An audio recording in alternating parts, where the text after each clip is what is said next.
Nagaan Waaqayyoo Gooftaa isiniif haa ta'u dhaggeeffattoota koo har'a barumsa haaraa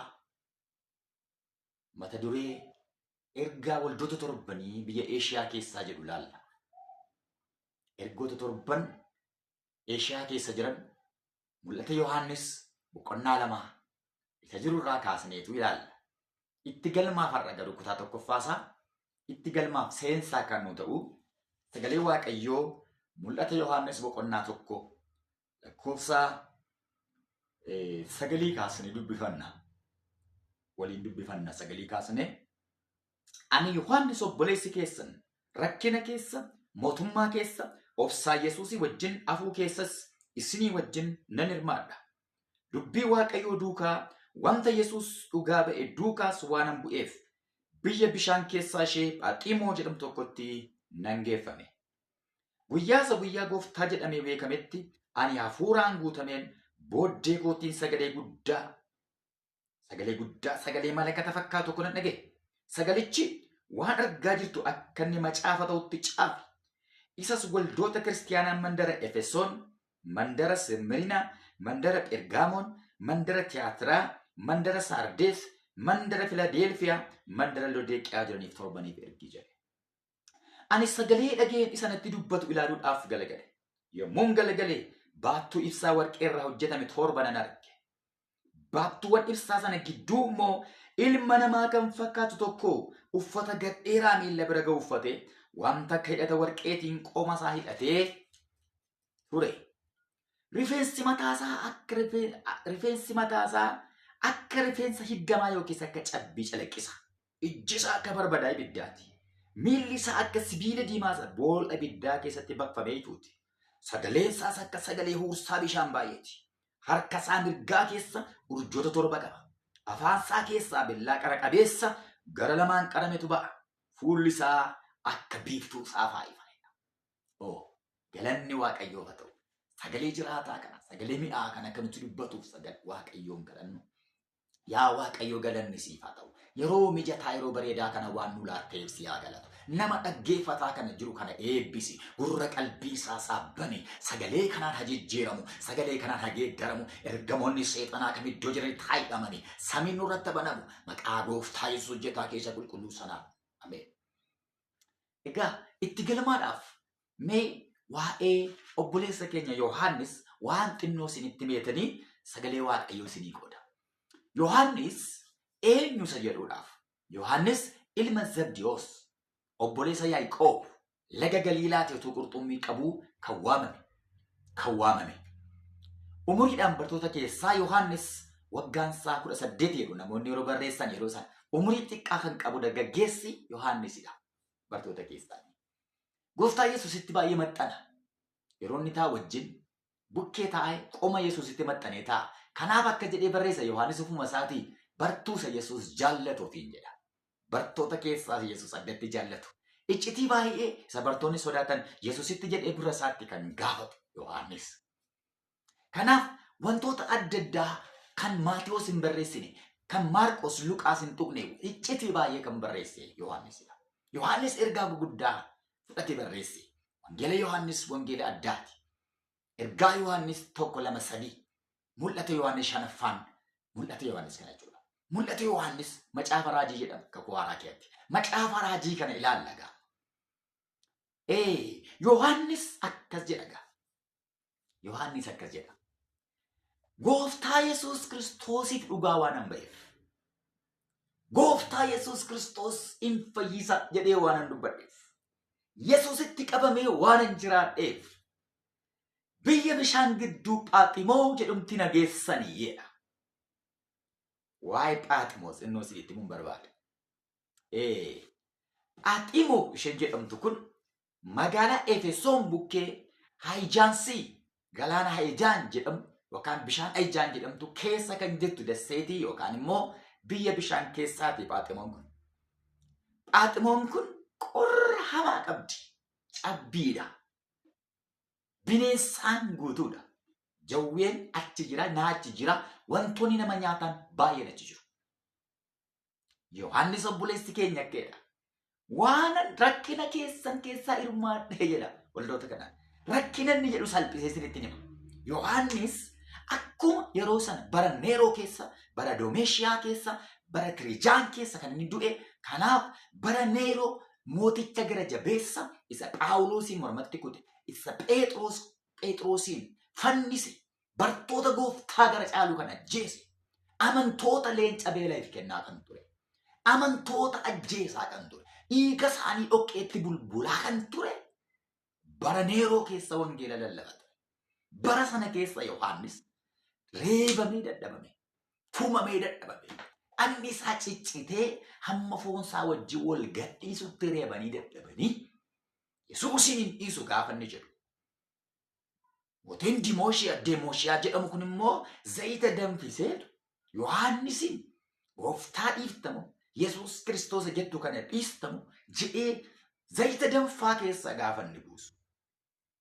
Zayita danfaa keessa dhaabatee Yesuusin hin dhiisu jedhee lallaba. Baay'ee sinni ba'a.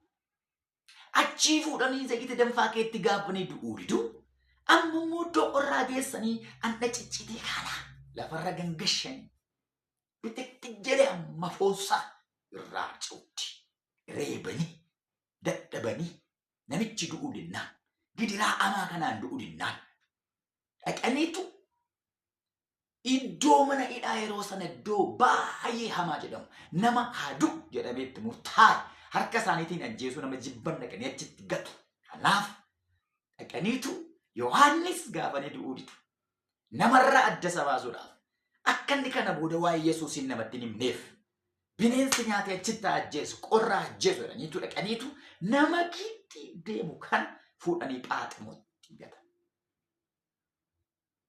Manni hin jiru, nyaanni hin jiru, humtuu hin jiru, achi biyya bishaan gidduu Phaaximoo keessa qaamni gale.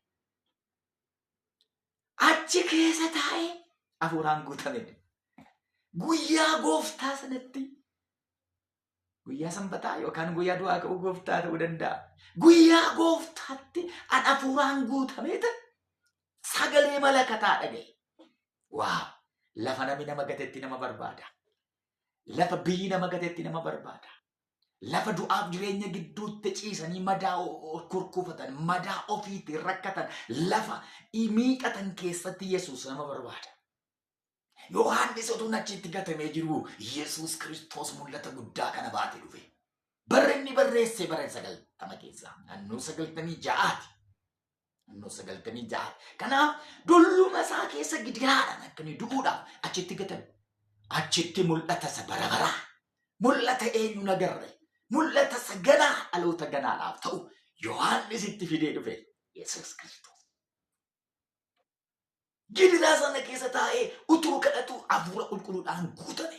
Hafuuraan guutameetu nama malakata afuufuu dhage.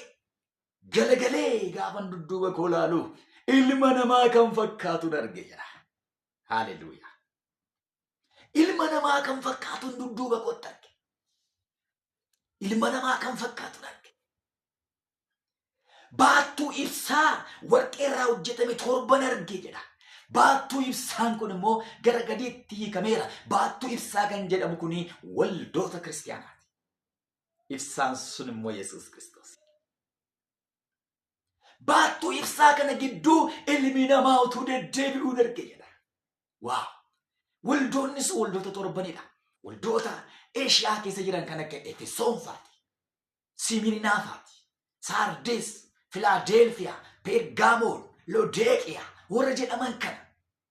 Waldoonni tokko dadhaboodha. Waldoonni tokko cimoodha. Waldoonni tokko duutuudha. Waldaan tokko immoo waldaa bu'aadha. Hunduma isaanii gidduu deddeebi'a Yesuus. Waldaa cimtuu gidduus jira Yesuus. Waldaa dadhabduu jedhamtus gidduu jira Yesuus. Waaw! Nama dadhabaa jedhamurras jira Yesuus. Nama kadhatu, nama cimaadha jedhamu keessas jira Yesuus. Waldoota kana gidduu deddeebi'a ilmi namaa kan fakkaatu. Ilmi namaa Yesuus Kiristoos. Galanni isaa haa ta'u. Uffata gadheeraa miilla ga'u uffata. Uffata mootii uffata. Inni mootii moototaa waan ta'e. Wanta akka hidhata warqeetiin qooma isaa hidhateera. Amantii isaa qorame, sabidda keessa darbe, safannoo keessa darbe, sagdiraa keessa darbe sana warqee qulqulluudhaan hidhatee jira. Inni mootii moototaati. Rifeensi mataasaa akka cabbii calaqqisa. Rifeensi mataasaa akka cabbii addaadha. Akka cabbii calaqqisa. Rifeensi mataasaa umurii isaati. Umuriin isaa dhuma hin qabu. Barri isaa dhuma hin qabu. Inni alfaadha. Inni omeegaadha. Namni bira ga'uu hin danda'u. Rifeensi mataasaa adiidha. Calaqqisaadha. Bara isaa mul'isa. Ijji isaa akka barbadaa saafaa ifaa. Ijji isaa akka biddaati. Eenyuyyuu salaaluu hin danda'u. Ijji isaa nama sodaachisa. Ijji isaa barbadaadha. Inni waan hundumaa arga. Isa jalaa kan dhokate hin jiru. Inni fagootti arga. Garaa lafaa keessa arga. Garaa namaa keessa arga. Ijji isaa ija barbadaati. Isa jalaa kan dhokate hin jiru. Waa'een kee Yesuus jalaan dhokatu. Waa'een kee Yesuus hin arga. Waa'ee kee Yesuus hin hubata. Ijji isaa ija barbadaati. Eenyuyyuu isatti himuun isa hin barbaachisu. Inni waan hundumaa beeka. Inni waan hundumaa arga. Isatti keessa jirtuun arga. Gidiraatti kee jirtuun arga. Hibbootti kee jirtuun arga. Haalatti kee jirtuun arga. Ijji isaa ija barbadaati. Waan hundumaa arga. Jedhee Yohaannis. Miilli isaa akka sibiila diimaa iddoo sibiila baqsanii sanatti baquuti. Miilli isaa sibiila diimaadha. Miilli isaa sibiila qulqulluudha. Qulqullummaarra dhaabateera. Mootummaan isaa qulqullummaarra dhaabateera. Mootummaan isaa qulqulluudha. Akka kan warra kaanii miti. Shira of keessaan qabu. Jal'ina of keessaan qabu. Miilli isaa sibiila diimaadha. Isa bidda keessatti baqfame fakkaata. Sagaleen isaa akka wursaa bishaaniiti. Sagaleen isaa akka faafaateeti. Yeroo hundumaa sagaleen isaa dhaga'ama. Sagaleen isaa waldoota kiristaanarraa dhaga'ama. Takkaa sagaleen isaa walirraan citu akka bishaan yaa'uuti. Sagaleen isaa utuu walirraan citiin dhangala'a. Yeroo hundumaa sagaleen isaa yaa'a. Ameen. Haleluuyaa. Harka isaa mirgaa keessa urjoota torba qabee jira. Urjoonni torba immoo ergamoota torbanidha. Ergamoota waldaa, tiksee waldaa, tajaajiltoota waldaa sanaati. Harka isaa mirgaatiin qabee jira. Harki isaa mirgaan aboodha. Aboo isaatiin si qabee jira. Yaa nama nana, harki isaa mirgaa harka kee qabee jira. Harki isaa mirgaa mana keessa jira. Harki isaa mirgaa sirra jira Yesuus. Harka isaa mirgaatiin urjoota torba qabee jira. Afaan isaa keessa billaa qara qabutu ba'a. Afaan isaa keessaa ba'a billaan qara qabu. Billaa gara lamaan qara qabu caalaa. Afaan isaa keessaa ba'a. Ibroota boqonnaa 4:12 dubbiin Waaqayyoo jiraataadha. Humna hojjetuuf keessaa qaba. Inni billaa gara lamaan qarame caalaa qara qabeedha. Afaan isaa keessaa billaan mul'atu sun sagalee isaati. Sagalee isaati. Sagaleen isaa humna hojjetu qaba. Sagaleen isaa hidhaa hiika. Sagaleen isaa wanjoo cabsa. Sagaleen isaa gaaffii deebisa. Sagaleen isaa hidhaa kee kukkuta. Sagalee isaati billaan afaan isaa keessa jiru. Sagalee isaati. Fuulli isaa akka biiftuu ifa. Waaw! Mootummaa bara baraa keessatti, Yerusaalem ishee haaraa keessatti aduun hin barbaachisu jedha Yohaannis. Boqonnaa 21-22 irratti biiftuun hin barbaachisu, ji'i hin barbaachisu, ofuma isaatii ifa mootichi, ofuma isaatii ibsa magaalattii Yerusaalem, ofuma isaatu ifaadha, fuula isaatu abidda, fuula isaatu biiftuudha, fuulli isaa hin calaqqisa, fuula isaati ifa namootaati jedha. Biiftuu fakkaata fuula isaa gaafa ilaalu, aduu fakkaata fuulli isaa gaafa akka biiftuu calaqqisa. Ameen. Haalleluuyaa. Galanni isaa ta'u.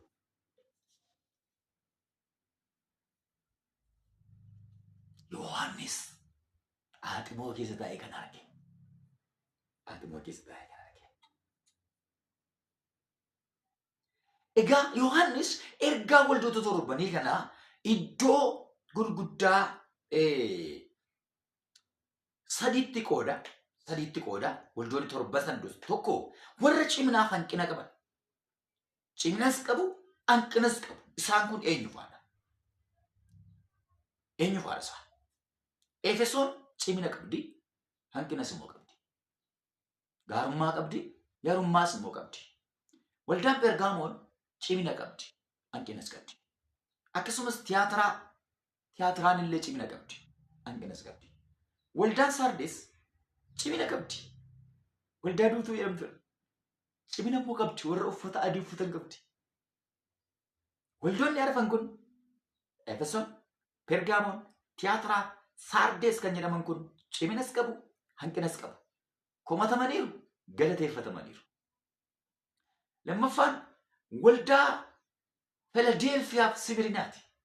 Waldaan Filaadelfiyaa waldaan Simirinaa waldaa komee hin qabnedha. Waldaa gooftaan cimina isaanii qofaa haasa'edha. Waldaa komeen irratti hin dubbatamnedha. Waldaa hubi keessa hin jirredha. Waaw bara sana waldoota baay'ee jabaa jedhaman keessaa waldaan Filaadelfiyaa waldaan Simirinaa baay'ee namatti tolu. Waa'ee waldoota Simirinaa kanaa fi Filaadelfiyaa yeroo achi geenyu isinitti himaa. Warri komee duwwaa qaban gaaf tokko gooftaan kan isheen galateeffanne waldaa Loodeeqiyaati. Waldaa Loodeeqiyaa gooftaan hin galateeffanne. Inni ilaallasas waldaa komee duwwaa qabdudha waldaan kun.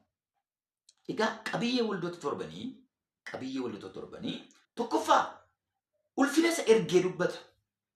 Maqaa holichatti waldattii of beeksisu jechuudha. Ulfina isa ergee. Holichi gaafa dubbatu waa'ee waldattii jalqaba waa'ee ofii isaatti. Waldattiin maal akka fakkaattu tun dubbati waa'ee ofii isaatti. Ulfina isa ergeetiin ni jalqaba. Maqaa holichitti waldattiitti of beeksisa jechuudha. Lammaffaan ergamaa yookaan tiksee waldattii abbaa ergaa fudhatuuti. Eenyu tiksee waldattii inni ergaa fudhatu? Isa ergaa fudhatu sanaaf dubbata. Sadaffaan cimina lafa kaa'a. Gooftaan utuu cimina namaa naasa'in laafinatti hin darbu. Utuu galateeffannaan dubbatiin komeetti hin darbu. Sirriitti meera waldaa Loodeeqiyaa maaliif akka inni kana jedhee yeroo achi geenyu ilaalla. Komee malee galatan qabu ishee. Kanaachi warri kaan cimina isaanii haasa'ee fi ka'eetu komeetti darbaafi. Hanqina isaanii immoo dubbata. Dadhabbii waldittiin keessa jirtu dubbata. Gooftaanii haguugee akka namaa biran dara. Baay'ee waan si jaallatuuf siin haguugunni. Baay'ee waan si jaallatuuf si sheffanu Yesuus. Waan itti keessa jirtu qollooti godhee musitti himan. Kana qabdaa kanarraa deebisii jedha. Namadha kan kabeessu. Namadha kan shaffanee itti rakkatu malee gooftaan kan itti rakkatu. Kanaaf ifuma godhee waan waldattiin kee jirtu dadhabina ishee lama akkana kufteetta iddoo kanatti kufte jedha. Kufteetta ilaala. Kanaaf hanqina isaaniitti hima. Hanqina addatti garuu gooftaan akkasitti hin dhiisu. Akka namaa miti hanqina duwwaa nama haasa'eennisu. Hanqina qabda jedhetu furmaata isaa mutte. Furmaata rakkoo sana. Yoo kana goote immoo hin kaataa'edhaan. Yoo akkas goote immoo fooyyoof taa'edhaan. Dhumarratti immoo akkaadha. Yoo jabaatte immoo jedhaan. Yoo fooyyeeftu immoo jedhaan. Gonfoo yookaan badhaasa na biraa qabdedha. Badhaasa warra moo'ee jedhee daraddaraaf qabu. Yoo moote kana taata. Yoo moote immoo kan argata tokkoon ilaalla sana. Galanni gooftaaf haa ta'u. Yesuus gooftaadha.